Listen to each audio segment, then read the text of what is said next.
Olá, amigos, que a paz de Jesus esteja em nossos corações e mentes e que possamos perceber o amor que emana de Deus em nossa direção e de todo o universo como estímulo, fortalecimento, a nossa determinação evolutiva.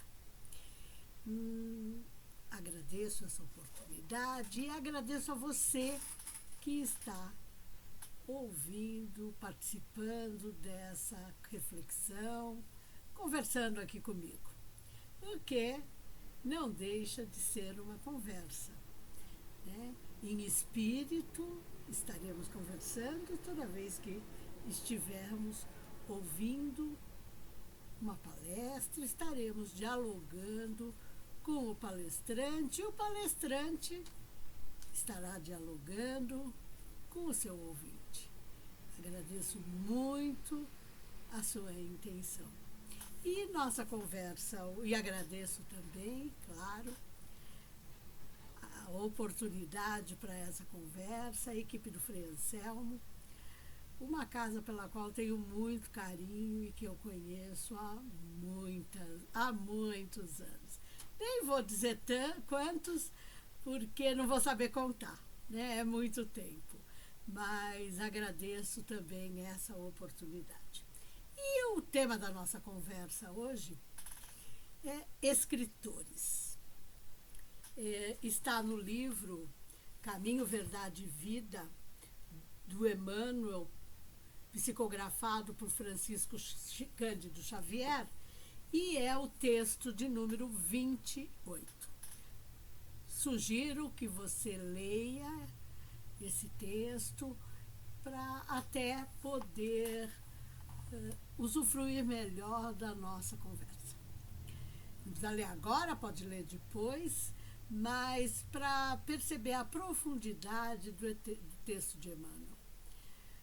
Emmanuel nos fala nesse texto com base num versículo de Marcos, que está no 12º capítulo do Evangelho segundo Marcos, versículo 38. Guardai-vos dos escribas que gostam de andar com vestes compridas. Para nós pode parecer estranha, né, essa observação das vestes compridas, mas vamos lembrar que os homens à época de Jesus usavam aquelas batas, né? Aquelas roupas longas, como um roupão, um vestido, que ia de um modo geral até o meio da perna. Os que tinham o meio da canela, na verdade, né? Os que tinham mais dinheiro, poder, status, usavam roupas longas. E a roupa longa sempre foi, né, mesmo na sociedade ocidental por muito tempo, uma roupa de gala. Claro que hoje, né, usa-se, né, vestidos e saias de todos os comprimentos, mas na hora de uma festa de gala, como um casamento, em que se é madrinha, estou falando agora, né, das mulheres, porque os homens, salvo raras exceções e algumas culturas, não usam mais saias, né? Claro, na Índia eles usam aquela calça com aquele manto, com aquela bata, né, bem longa.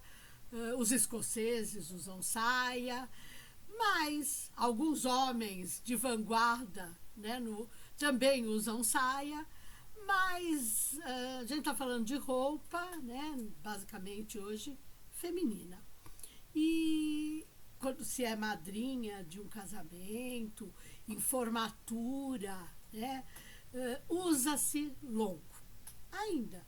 Porque ainda é o sinal, não obrigatoriamente de luxo, mas de uma noite de honra, um momento especial. Exige um traje especial. Vocês vão falar, mas isso é material demais. Então, mas vamos imaginar que essas pessoas que vestiam vestes compridas usavam essas vestes o tempo todo. Então elas estavam sempre em destaque também pelas suas roupas. E os escribas são todos aqueles que vivem de escrever, né? São os intelectuais, são os filósofos. Quando nós vamos para a Grécia Antiga, nós também encontramos, né, essa referência à roupa dos homens, dos intelectuais. E existe, de um modo geral, uma propensão ao exercício do poder através da intelectualidade. É muito interessante nós pensarmos que isso é muito mais usado no nosso dia a dia do que nós imaginamos. Toda vez que nós usamos como argumento para aquilo que estamos fazendo ou dizendo a frase de alguém, nós estamos, na verdade, reconhecendo o valor daquela pessoa através do conhecimento que chega até nós. Mas o conhecimento que chega até nós nem sempre é elevado. Vamos lembrar de Jesus recomendando atenção aos falsos cristos e aos falsos profetas. E o texto do Emmanuel, ele percorre exatamente esse caminho. Não obrigatoriamente o caminho do conhecimento que agrega a nossa evolução, mas o do conhecimento, o da informação, que nos mantém aprisionados no que somos, no individualismo, no orgulho, em níveis mais baixos vibracionais, nos afastando do nosso objetivo evolutivo, que é chegarmos à condição de espíritos puros.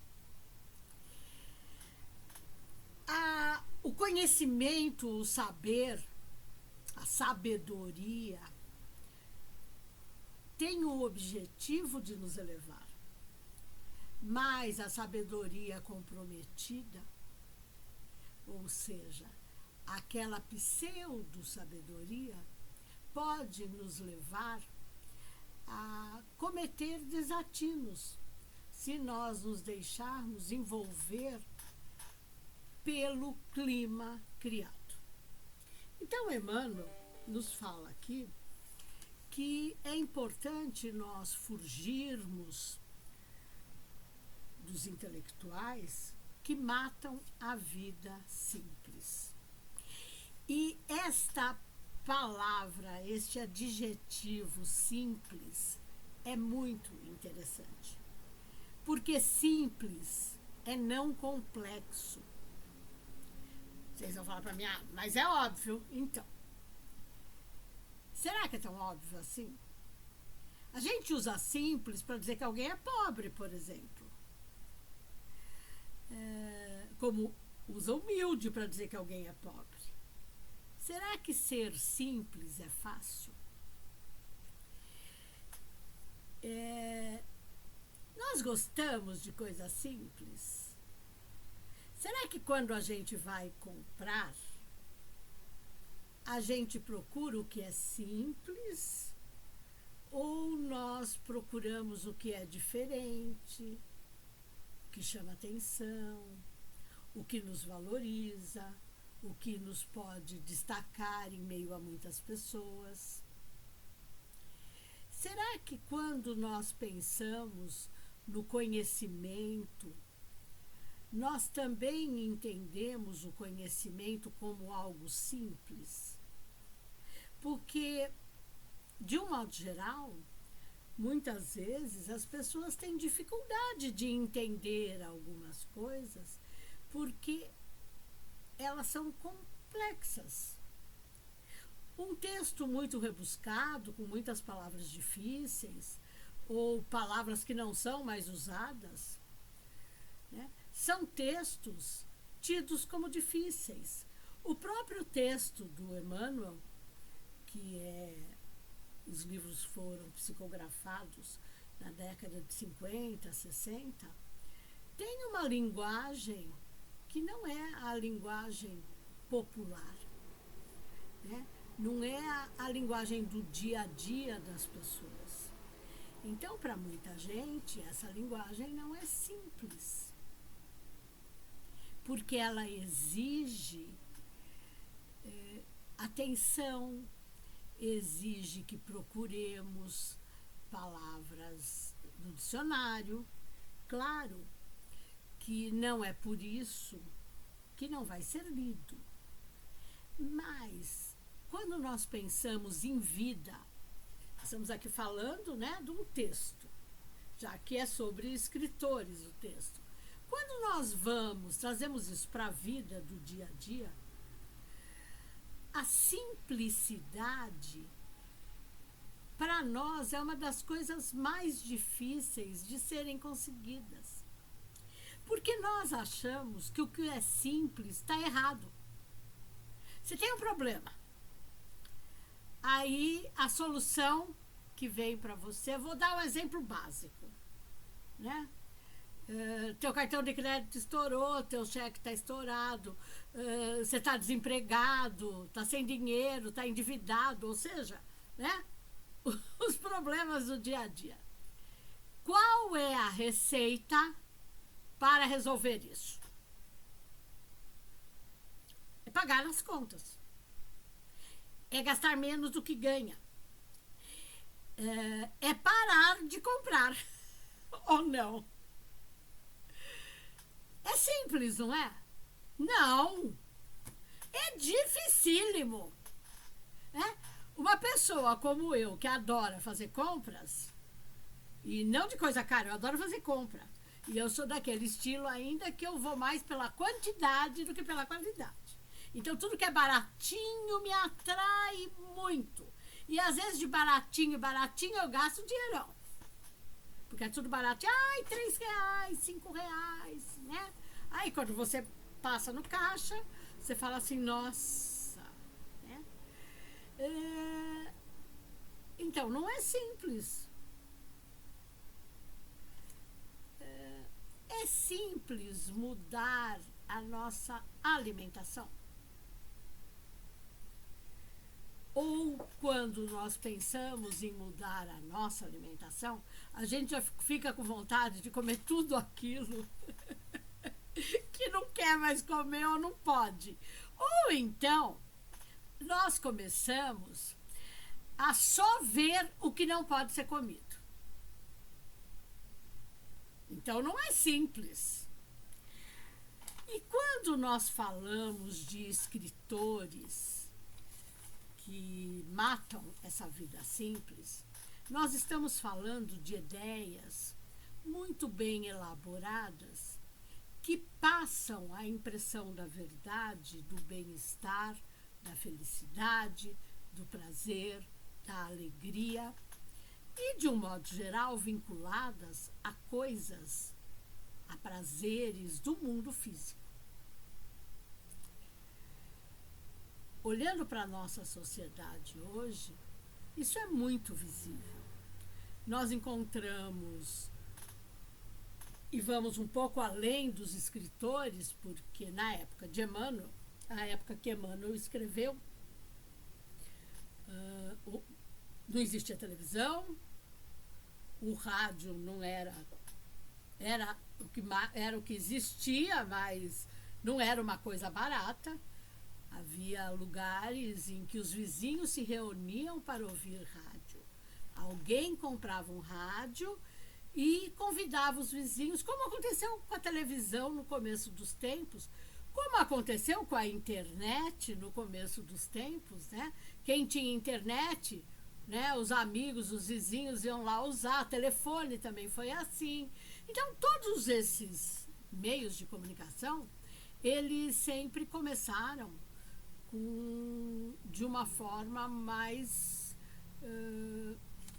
pontual, com algumas pessoas detendo esses veículos. E com isso, já a escrita não. A escrita vai por um outro caminho, né? Todo mundo que saiba escrever pode escrever. Sempre vai achar um papel, alguma coisa que possa ser usada. Então a escrita, ela é muito mais valorizada nesse sentido, porque ela imortaliza de uma forma palpável, né? Um livro é um livro, que bem cuidado pode durar milênios. Né? Um pendrive, não obrigatoriamente. Né? Um rádio, um telefone celular, um computador, também não vai durar tanto quanto um livro. Inclusive porque a tecnologia evolui. Então, quando ele escreveu isso aqui, esse texto, ele fala basicamente da escrita mesmo, a escrita em papel. Mas nós podemos pensar que a escrita, hoje, ela não é mais obrigatoriamente papel. Nós escrevemos no celular, escrevemos no computador, não é mesmo? E quando nós temos textos, nós precisamos atentar às mensagens que estão sendo passadas, não de forma obrigatoriamente objetiva, mas nós devemos buscar a intenção do autor. Para onde ele está querendo me levar com a sua informação. É aquilo que no popular chama fazer a nossa cabeça. E nós vemos que a atividade da leitura está cada vez mais rara. Tem pessoas que falam sem nenhum problema, não consigo ler um livro. Isso não é problema. O que dificulta o não ler um livro é, muitas vezes, porque nós achamos que o texto não vai nos interessar. Mas se começamos a ler e nos interessa, nós temos que buscar interpretar o texto. E interpretar o texto é conversar com ele. É perguntar para o texto o que ele quer nos dizer. Aonde ele quer chegar? Vocês vão falar assim, mas ele não responde? Claro que ele responde. Porque vamos supor que eu estou lendo um texto sobre a pena de morte. Eu começo a ler, a minha opinião é contrária e eu fundamento isso de uma forma que para mim está muito clara, mas o autor,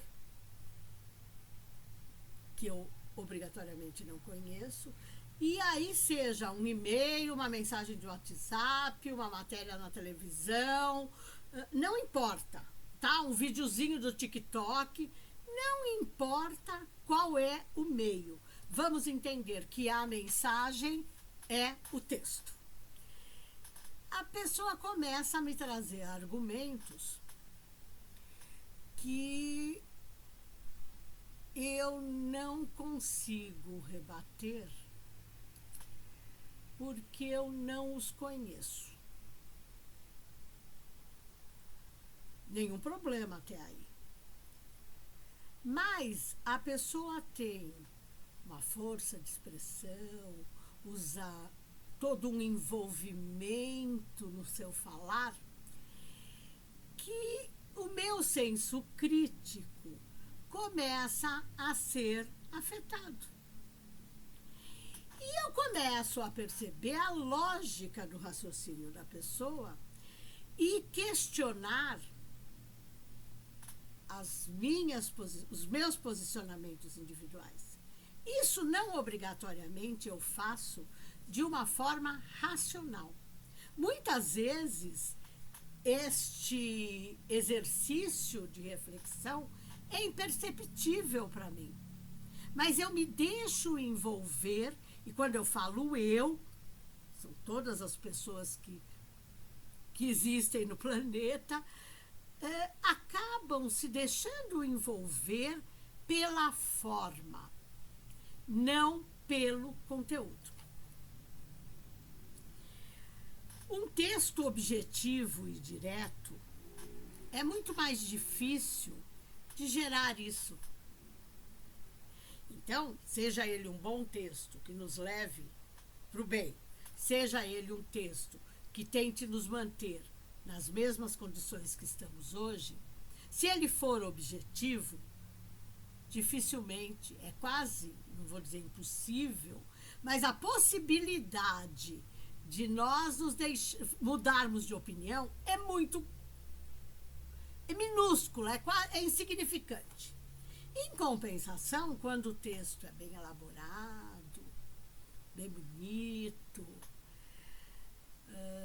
toca em pontos que fazem com que eu lembre de situações parecidas, em que eu me senti, voltando para a pena de morte, me senti injustiçada, alguém da minha família, algum conhecido passou por algo semelhante, eu começo a rever o meu conceito.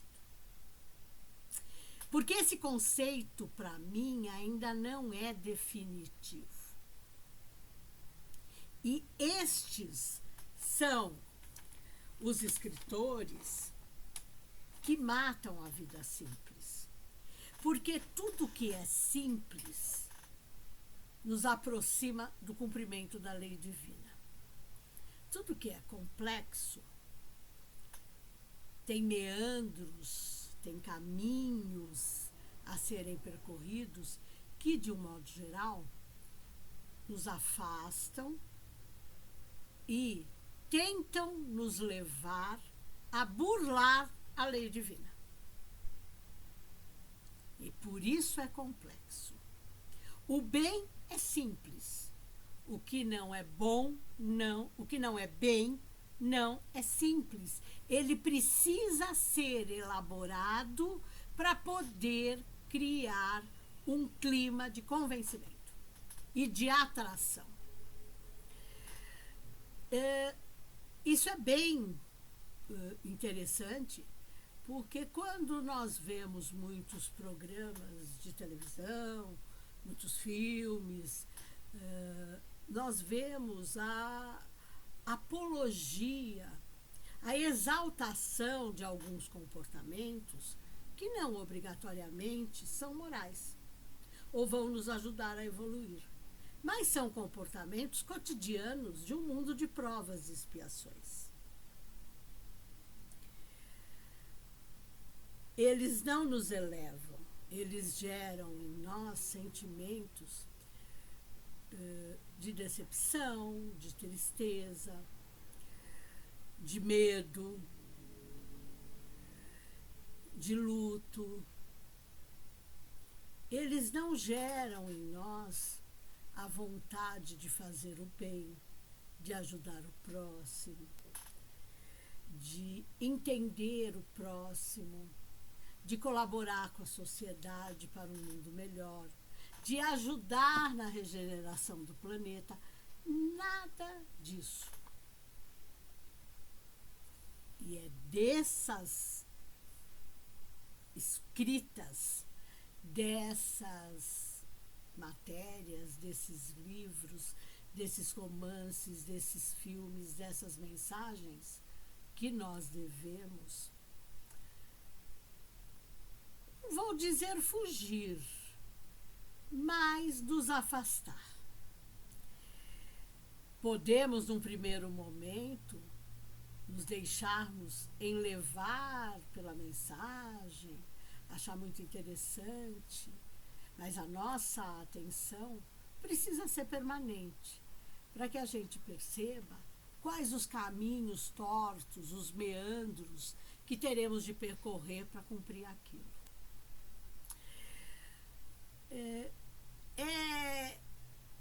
É complicado isso no nosso dia a dia, porque nós somos seres espirituais que estamos vivendo um dia a dia de encarnados numa época de muita conturbação.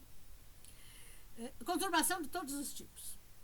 Política, religiosa, econômica, né? A natureza com uma mudança climática, gases de efeito estufa, necessidade de mudar a matriz energética. Tudo isso tem a ver com a vida material. E tudo isso está nos assediando o tempo todo, porque isto é um assédio. Como se livrar do assédio cumprindo a lei divina? Isso aqui é fantástico. É simples, é. André Luiz tem uma frase que eu gosto muito, está no livro Sinal Verde. Eu nunca lembro se é Sinal Verde ou Agenda Cristã, mas é um dos dois. Em que ele diz assim: o mal não merece comentário em momento algum. Vocês vão falar assim, mas você está aqui comentando o mal. Não, eu estou aqui dando exemplo daquilo que a gente vive. Eu não estou discorrendo sobre os acontecimentos. Porque a hora que eu começar a discorrer, eu sei que não vai fazer bem nem para mim, nem para você. E por que no nosso dia a dia nós deixamos que essas situações tomem espaço na nossa vida? É a fofoca, é o comentário maldoso sobre o chefe, sobre o vizinho, sobre a colega de trabalho, sobre o casamento alheio. Por que nós damos espaço ainda para isso? Porque isso ainda está em nós. Para nós nos libertarmos desses comportamentos que são automatizados, nós precisamos, primeiramente, atentar e aceitar que ainda os temos. E com base nessa autoconstatação, nós vamos começar a observar-nos e nos mantermos atentos para quando as ocasiões surgirem, a gente consiga escapar. Então, é claro que no começo isso não vai ser simples. Vai ser necessário criar um novo hábito, que é de ver o bem, pensar o bem, buscar o bem, em vez de reclamar, agradecer. Pensar nos aprendizados que aquilo que nos agrada, nos desagrada, nos proporciona. E não nos mantermos na mesma condição. Evoluir é a lei divina. A lei divina é a lei do progresso também. Do trabalho, do progresso, do amor, da liberdade, né? E essa lei age sobre nós independentemente da nossa vontade. Então, se nós colaboramos e nos mantivermos atentos, vai ser mais fácil. E se nós nos pedirmos o amparo, a proteção dos benfeitores, do nosso anjo de guarda, dos nossos amigos espirituais benfeitores, voltados ao bem, aqueles que nos ajudam realmente a avançar, nós vamos ter mais sucesso. É aquelas palavrinhas de Jesus que todo mundo repete, ou não posso dizer todo mundo porque não dá para generalizar, mas que muita gente repete e quase ninguém consegue colocar em dia. Inclusive eu, é óbvio. Né? Eu também sou deste mundo. Também, eu não sou deste mundo, mas eu estou neste mundo. Né? Eu pretendo deixar de ser desse mundo. Eu pretendo avançar na minha trajetória. Né? E sei que você também. Então, é aquelas palavrinhas: vigiai e orai. Na verdade, Jesus disse: orai e vigiai. E aí, eu sempre brinco com isso, porque eu falo que se eu começo pelo orai, eu oro, não vigio, aí eu oro de novo. Não tem problema nenhum. Agora, se eu vigiar, será que a vigilância já não pode ser entendida como uma oração? Se a vigilância é para o meu melhoramento e para que eu possa ajudar o outro no seu desenvolvimento, pelo menos deixando de falar mal dele, será que eu já não estou orando? Será que eu ainda vou precisar orar depois que eu vigiar? Interessante, não é? Tudo é uma questão, voltando lá para o começo da nossa conversa, de interpretação daquilo que lemos e ouvimos. Para interpretar, temos de raciocinar, temos de pensar, temos de refletir. E isso cansa. Tem uma vantagem, tá, meus amores? Pensar queima caloria, tá? Porque o cérebro precisa de muita energia. E isso queima as nossas calorias. A gente pode começar a pensar a utilidade da reflexão no emagrecimento de uma população que está obesa. Vocês vão falar assim para mim: nossa, mas que loucura. Não é uma loucura. Por que a população está obesa? Porque está fugindo da vida simples. Está comendo alimentos industrializados, engordurados. Quando a gente traz isso, que é tudo material, nós temos que entender que por trás disso está o ser inteligente da criação, que é o espírito. Então, o corpo come o que o espírito quer. Então, não é resolvendo um problema do corpo que eu vou resolver o problema do espírito. A lição é ao contrário. Eu tenho de resolver o meu problema como espírito para poder resolver o meu problema na matéria. Eu tenho que desenvolver a minha simplicidade espiritual para depois trazer isso para a matéria. Emmanuel termina o texto dele com uma frase que eu vou ler, e depois eu vou ler a anterior para poder continuar nossa conversa. Ele encerra o texto dizendo o seguinte: observai os modelos de decadência intelectual e refleti com sinceridade na paz que desejais intimamente. Isso constituirá um auxílio forte em favor da extinção dos desvios da inteligência. Então, vamos lá. Eu resolvo assistir uma série, maratonar no final de semana, uma série que está na moda. E ela é altamente violenta. E violência não é obrigatoriamente morte, assassinato, bomba explodindo, não. Pode ser violência moral, pode ser violência psicológica, né? Do que eu estarei me alimentando? Eu me sentirei em paz interiormente? Eu me sentirei tranquila, harmonizada?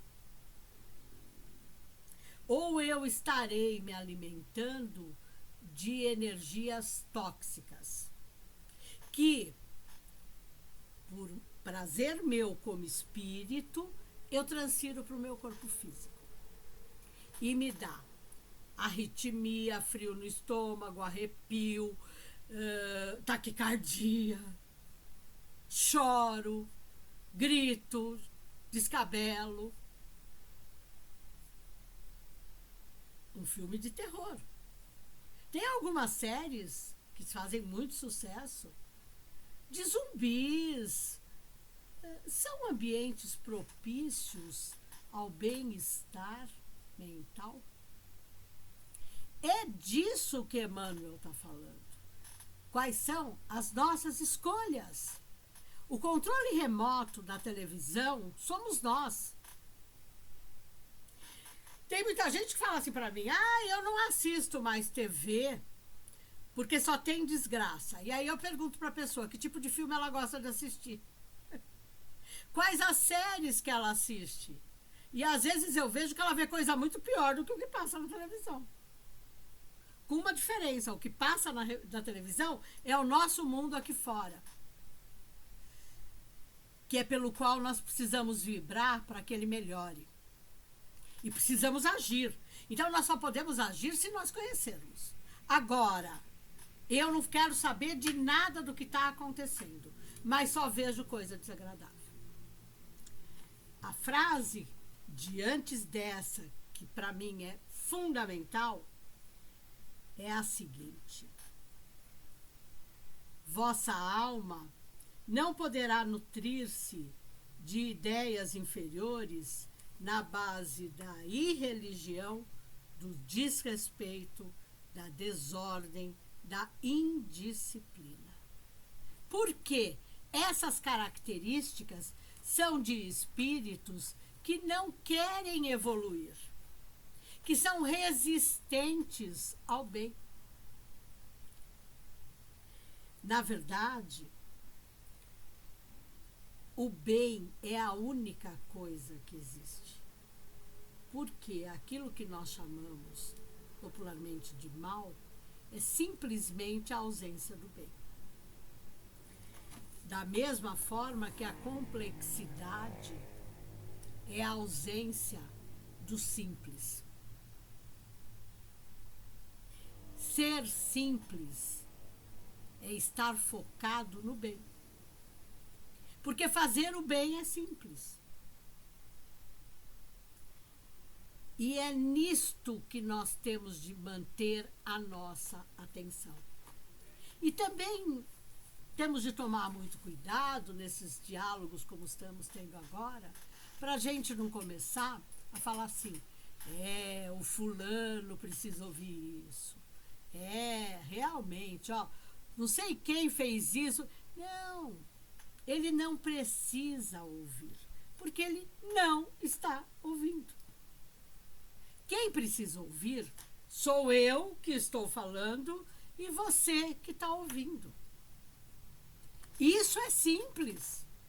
Eu não posso tirar de mim a necessidade dessa reflexão, a utilidade dela no meu processo evolutivo, porque para mim ela é um alerta que tem de ser sempre feito, porque eu ainda vivo como um espírito de terceira categoria no mundo de provas e expiações, sujeita a todas as influências que permeiam esse mundo. E preciso me tornar simples. E aí eu vou fazer um último comentário. Nós vivemos uma fase em que se discute o minimalismo. Como se ser minimalista fosse ser simples.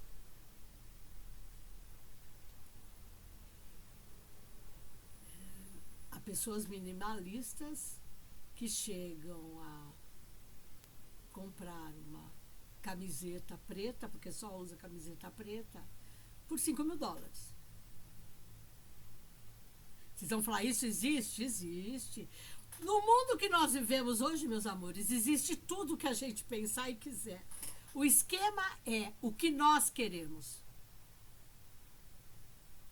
Qual a diferença da camiseta? Ah, não, mas ela foi produzida com fibra de não sei o quê, por trabalhador do... Tudo bem. Esse dinheiro não chega na mão dessas pessoas. não é? Então eu acho que estou fazendo a caridade, mas na verdade eu não estou fazendo a caridade. Eu estou mantendo o consumismo, sendo minimalista. E outra, se eu sou minimalista e tenho 50 camisetas pretas, ou branco, ou cor-de-rosa, a cor é o menos importante. Eu falei preta porque foi o que veio, né? Mas eu não vou usar 50 camisetas. Se eu tiver 5, 6, 7, uma para cada dia da semana, já resolve, né? Porque vai lavando, vai usando, não é assim? Isso é ser minimalista. A hora que eu abro uma gaveta cheia de roupa, pode ser tudo da mesma cor. Isso não é simples. Então, para nos aproximarmos da vida simples, nós temos que começar a rever os nossos valores. Eu digo valores porque princípio é algo mais profundo. O valor é aquilo que eu mensuro agora, as importâncias que eu dou. Muita gente chama isso de prioridades. Eu digo que nós temos coisas prioritárias e coisas fundamentais. E que o fundamental é simples, o prioritário não é. Então, quanto mais coisas nós passarmos do universo prioritário para o universo fundamental, mais simples será. Vou dar um exemplo. O que é fundamental? Me alimentar, não diz que é para eu comer comida gordurosa, é me alimentar, manter o meu corpo físico alimentado, com vitaminas, sais minerais, proteína, tudo isso, ok? Tomar banho, processos de higiene, dormir, repousar, proteger meu corpo das intempéries, então me vestir, usar guarda-chuva, sapato, meia, sandália, chinelo, né? Respirar. A gente respira sem perceber. Porque quando a gente começa a pensar em respirar, a gente para, né? Porque aí começa a querer fazer exercício de respiração e fica... né? É isso. Então, é simples. Agora, o que é prioridade, eu vou valorar. Eu vou colocar numa escala. E aí alguém fala assim para mim, não, agora é prioridade 0. E nós, porque não refletimos, achamos que prioridade 0 é já. Não, gente, prioridade 0 não existe, o 0 é nada. Então não é prioridade. Se é 0, é nada. A hora que nós começarmos a entender que a evolução é sinônimo da simplicidade e que o fundamental é evoluir moral, espiritualmente, nós vamos começar a trabalhar a nossa simplicidade. Porque os problemas que nos afetam no dia a dia, nós vamos ter certeza que eles são temporários e vão passar.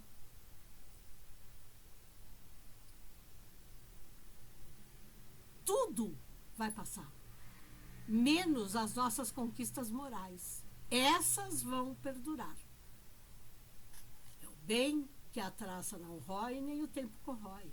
Está lá no Sermão do Monte. Isto é simples.